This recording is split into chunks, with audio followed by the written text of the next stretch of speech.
출애굽기 30장 34절에서 38절, 그리고 요한복음 15장 7절 1절 그렇게 보겠습니다.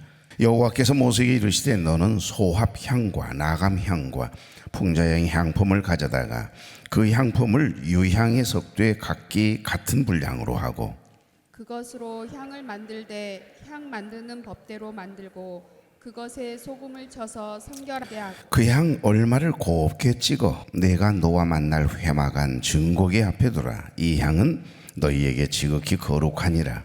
내가 여호와를 위하여 만들 향은 거룩한 것이니 너희를 위하여는 그 법대로 만들지 말라. 다 같이요. 냄새를 맡으려고 이 같은 것을 만드는 모든 자는 그 백성 중에서 끊어지리라. 아멘. 요한복음 15장 7절은 제가 봉독하겠습니다. 너희가 내 안에 거하고 내 말이 너희 안에 거하면 무엇이든지 원하는 대로 구하라. 그리하면 이루리라. 아멘. 좌우로 인사 나누죠. 좋은 아침입니다. 네, 참 좋은 아침이네요. 이 아침 첫 시간 하나님께 드리기 위해서 거룩한 발걸음을 되신 여러분, 또 가정에서 유튜브를 통해 함께 예배에 참여하고 계시는 교우 여러분, 주의 이름으로 축복합니다. 오늘은 사순절 8번째 날 아침이네요. 우리가 마음을 담아 갈급한 마음으로 드리는 소합향의 기도, 그리고 조개 껍질처럼 단단한 우리의 자아를 이렇게 깨고 부셔서 내 체면이고 내 모습은 온데간데 없이 다 없애버리고 부서진 상태에서 철저하게 하나님만을 바라보고 올려드리는 나감향의 기도. 첫째는 소합향의 기도, 둘째는 나감향의 기도. 어제 아침 우리가 함께 나누었던 내 뜻이 아닌 온전히 하나님의 뜻이 이루어지기를 구하여 우리의 더러운 것들을, 우리 안에 더러운 것들을 해독시키는 기도. 그게 어떤 기도요? 풍자향의 기도였습니다. 자, 그러면 오늘은 어떤 기도일까요? 유향의 기도입니다. 성경에도 또 우리가 너무 잘 알고 있는 그런 향 중에 하나가 유향이 아닌가 싶네요. 여기 25절에 보면 그것으로 향을 만들고 향 만드는 법대로 만들고 그것을 소금을 쳐서 성결케 하고, 내일 아침은 이제 소금을 치는 기도가 되겠지요. 그러니까 소합향, 나감향, 풍자향을 만들 때 그 향품에 꼭 넣어야 될 게 있습니다. 어떤 향이죠? 유향이라고 하는 이 향을 꼭 석쇠에 모두 소금을 쳐서 성결하게 해라. 이게 하나님의 명령이거든요. 이 자연에 존재하는 것들은 저마다 특유의 향을 가지고 있습니다. 짐승도 마찬가지고. 그래서 흡수율이 굉장히 빠르잖아요, 짐승들이. 그래서 여러분, 녹차를 먹인 돼지, 그러면 어떻게 그 귀한 녹차를 날마다 먹이겠습니까? 근데 그 출하하기 전에 조금 먹이고 그 다음에 뭐 인삼을 먹은 돼지 그러면 어떻게 비싼 인삼을 계속 먹이겠어요? 그런데 인삼 그 찌꺼기 그거 출하하기 전에, 잡기 전에, 도살장에 가기 전에 좀 먹여놓잖아요. 그러면 그거 뭐 하루도 가기 전에 온몸에 인삼 냄새가 나도록 기가 막히거든요. 조금씩은 먹이겠지만 말입니다. 여러분, 그 사람이 어떤 음식을 좋아하느냐에 따라서 그 사람도 사람의 냄새가 있습니다. 모든 어떤 사물이나 식물이나 풀 하나도 다 냄새가 있거든요. 특유의 향을 가지고 있는 것처럼 사람에게도 그 사람만의 냄새, 향기가 있습니다. 또한 그 사람이 쓰는 특별한 향수가 있기도 하고요. 여러분, 이 유향의 어원인 레보나라고 하는 단어인데요. 레보나라고 하는 단어는 보다라고 하는 뜻의 라벤에서 유래했다고 합니다. 그러니까 감람나무과 식물에서 수액을 건조시켜서 만든 이 유향이 잘 부서져서 그냥 반짝반짝반짝 그러면서 쓴맛이 나는 매우 값비싼 향이 바로 유향입니다. 그러니까 구약에서 여기를 레보나, 유향은 소재에 하나님 앞에 드리는 어떤 제사 중에 소재가 있어요. 소재, 화재, 번제, 화목제, 뭐 여러 가지 제사 있죠. 제사가 있는데 그 소재의 예물로 중요하게 사용되어지는 향이 유향입니다. 그래서 고도의 신성함을 지닌 것으로도 알려진 향이 바로 유향인데, 예수님께서 이 땅에 태어나신 것을 별을 통하여 이제 징조를 보고 동방박사 세 사람이 가지고 왔던 세 가지 예물이 뭐죠? 황금, 유향, 모략이지 않습니까? 이때 드린 유향은 신성을 예표합니다. 그러니까 이는 하나님께 드릴 기도를 상징하기도 하고, 나아가서 우리의 기도를 중보하시는 제사장 되시는 예수 그리스도를 상징하기도 하고요. 그래서 존 칼빈이라고 하는 종교개혁자는 이 유향을 예수님의 제사장직을 예표한다라고 해석을 했습니다. 여러분, 예수를 믿는 우리에게서 나야 할 향기는 어떤 향기여야 하겠습니까? 오늘 여러분을 만나는 많은 사람들이 여러분이 풍기는 그 삶의 향기가 있을 거란 말이에요. 어떤 향이 여러분에게서 날까? 나를 어떻게 생각해? 어이, 자네는 나를 어떻게 생각한가?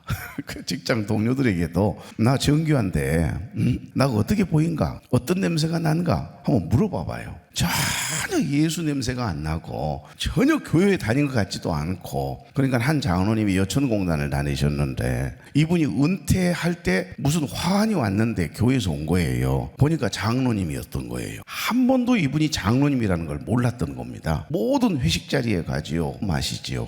그러니까 전혀 교회 다닌다는 이야기를 안 하니까, 그러니까 몰랐는데 장로님이셨던 거예요.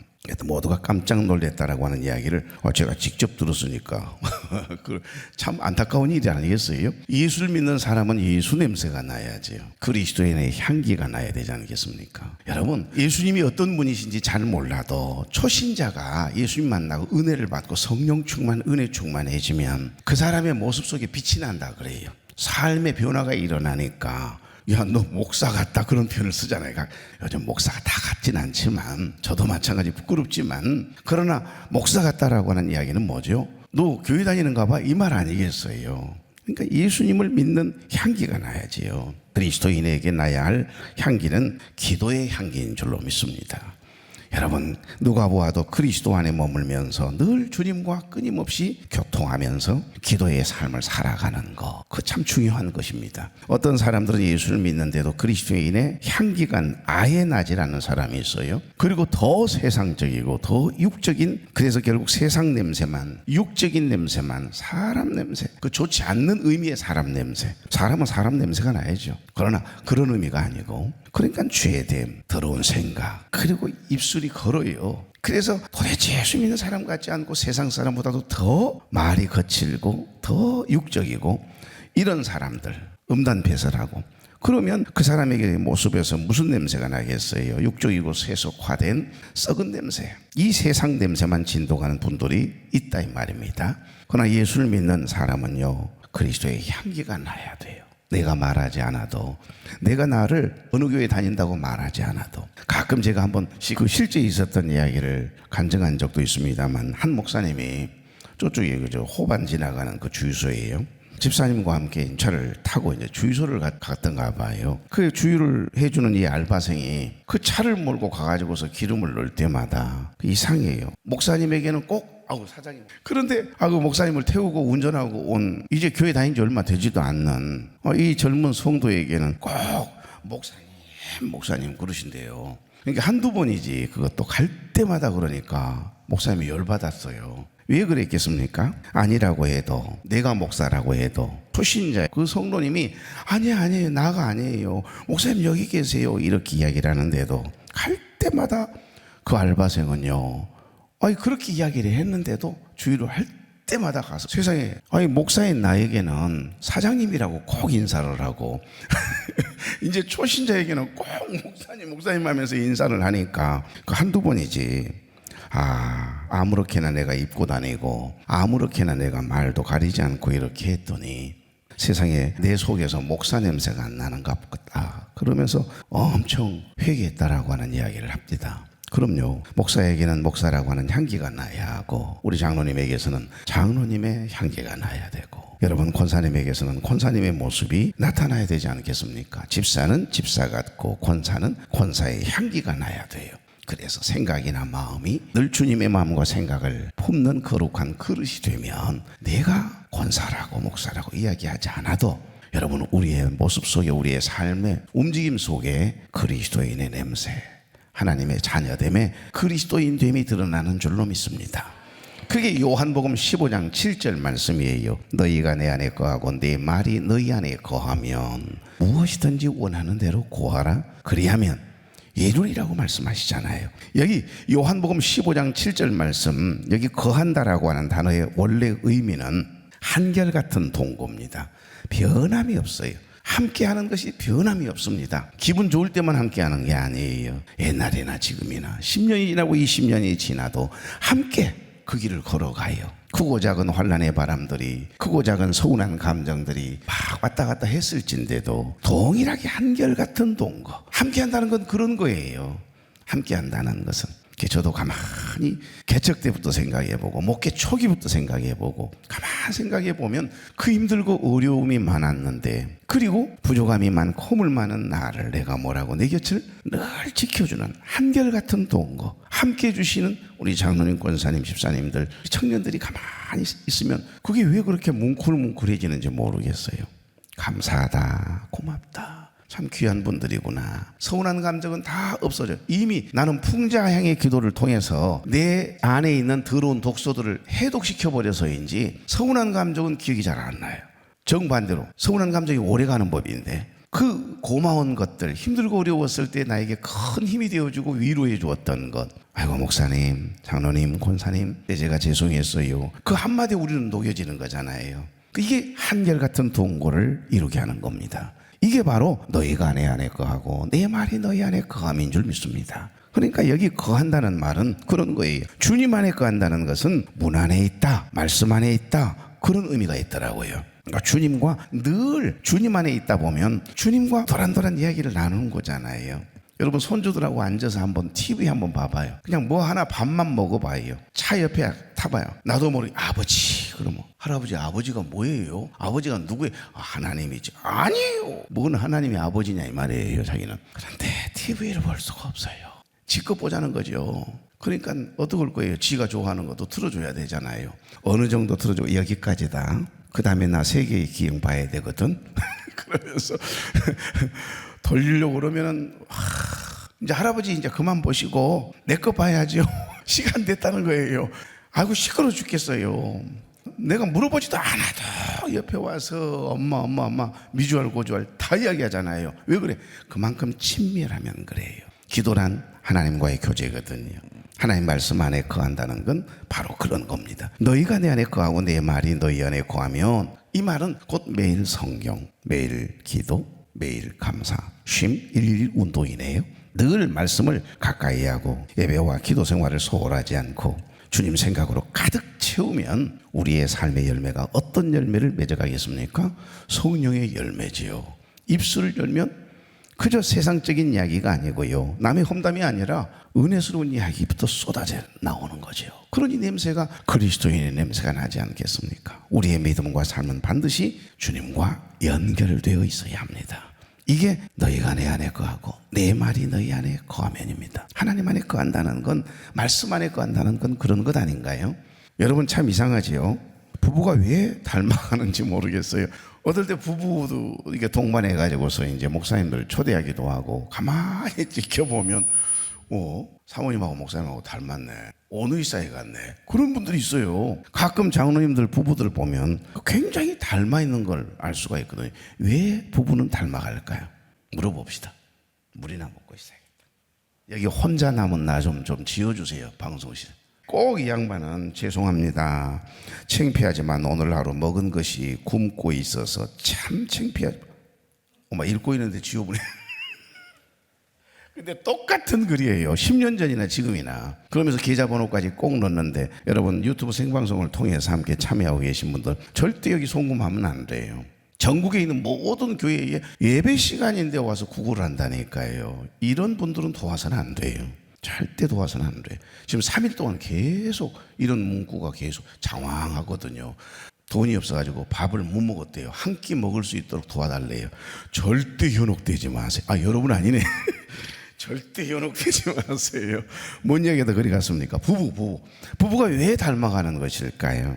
같은 공간에서 같은 음식을 먹고 늘 대화를 나누고 같은 생각을 함께 하기 때문에 그러는 겁니다. 너희가 내 안에 거하고 내 말이 너희 안에 거하며, 여러분 이 말씀은 늘 주님의 생각으로 가득 차 있고 주의 말씀을 통해 은혜를 경험하고, 여러분 특별히 복 있는 사람은 악인의 꾀를 따르지 아니하고 죄인의 길에 서지 아니하고 오만한 자리에 앉지 아니하고 오직 여호와의 율법을 주야로 뭐한다? 묵상하는 건 되새김질이에요.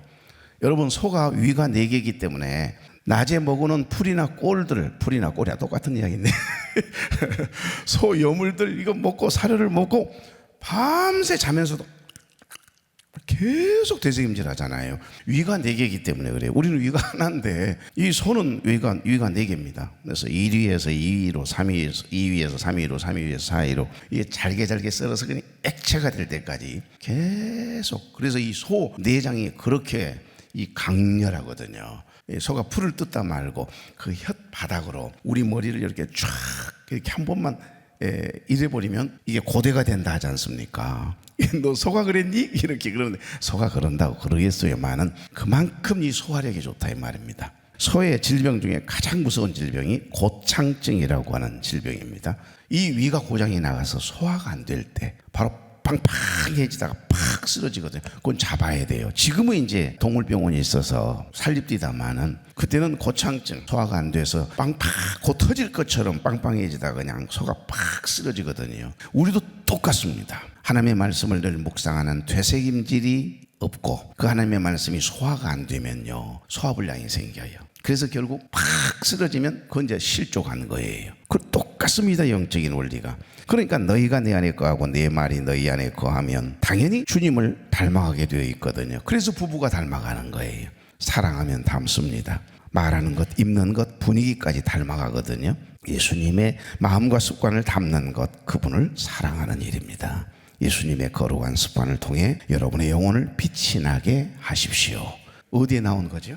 우리 주보에 나와 있는 거 제가 써놓은 거 여러분에게 읽어드린 거예요. 이것이 주님 안에 거하는 복된 삶이고, 만약에 그렇게 늘 주님과의 친밀함을 유지하며 살아가면, 매일매일 선포되는 하나님의 말씀을 묵상하며 되새김질하며 살아가면, 그리하면 이루리라 그러네요. 이건 약속의 비결이거든요. 기도는 백지수표와 같은 겁니다. 그래서 예수님의 명의로 청구하기만 하면, 무엇을 구하든지 하나님의 소원과 내 소원이 일치하기만 하면 반드시 그 기도는 응답되게 되어 있거든요. 응답되지 않는 기도는 없습니다. 그런데 단 조건이 하나 있네요. 그런즉 너희는 먼저 그의 나라와 그의 의를 구하라. 그리하면 이 모든 것을 너희에게 더하시라고 말씀하시잖아요. 그러니까 여기 오늘 본문에서는 너희가 내 안에 거하고 내 말이 너희 안에 거하면 이라고 하는 분명한 조건이 있어요. 우리 주님은 포도나무라고 하십니다.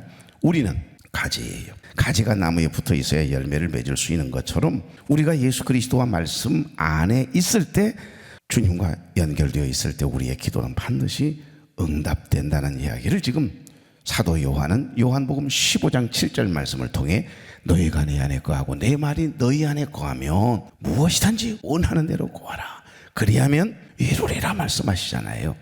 그러니까 이 유향의 기도는 곧 말씀과 하나 되는 기도를 이야기하는 겁니다. 그러니까 여러분, 소합향, 나감향, 풍자향, 모든 향은 반드시 유향이라고 하는 향과 섞어야 돼요. 그러니까 이 유향의 기도는 곧 말씀과 하나 되는 것이고, 이 조건이 갖추어지면 저와 여러분의 기도는 반드시 응답이 되는 거고, 그리고 어떤 향을 가진 그 향품이 유향과 딱 섞이고, 소금은 이제 길게 냄새를 유지시키는, 지속적으로 유지시키고 부패하지 않게 하는 특성을 가지고 있다면, 이 유향은요, 다른 향을 더 진하게 그리고 더 은은하게 나게 하는 특별한 향이라고 합니다. 그러니까 이 유향의 기도는 말씀과 하나 되는 기도입니다. 그래서 이 조건이 갖추어지면 저와 여러분의 기도는 반드시 응답이 된다. 이것이 유향의 기도다. 이 말씀을 하고 계세요. 그러니까 유향의 기도는 말씀의 예표거든요. 그래서 하나님 앞에 제사를 드릴 때마다, 소제를 드릴 때에 유향을 제물 위에 얹어야 했거든요. 그래서 소제에 유향을 더하는 것은 제물이 향기로운 냄새를 내게 하기 위한 것이었던 것처럼, 이 말씀의 모형인 유향의 기도를 우리가 회복하게 되면 우리가 주님과 친밀함을 유지해 나가고 하나님의 말씀 안에, 주님 안에 이렇게 삶을 대하고 사람을 대하고 하나님을 신앙하며 살아가게 될 때, 하나님 앞에 부르짖고 기도하게 될 때 우리를 통해서 나는 향, 냄새는 어떤 향이겠어요? 당연히 그리스도의 향기죠. 주님의 향기가 진동하게 되는 겁니다. 은은하게 다른 사람들에게 참 좋다, 참 저 사람은 왜 저렇게 좋지, 나도 한번 교회 가볼까 할 만큼 그리스도의 향기, 예수의 냄새가 우리의 삶을 통해 드러나게 되는 줄로 믿습니다. 이게 유향의 기도입니다. 유향의 기도를 회복감이 있는 복 있는 하루 되기를 주의 이름으로 축복합니다.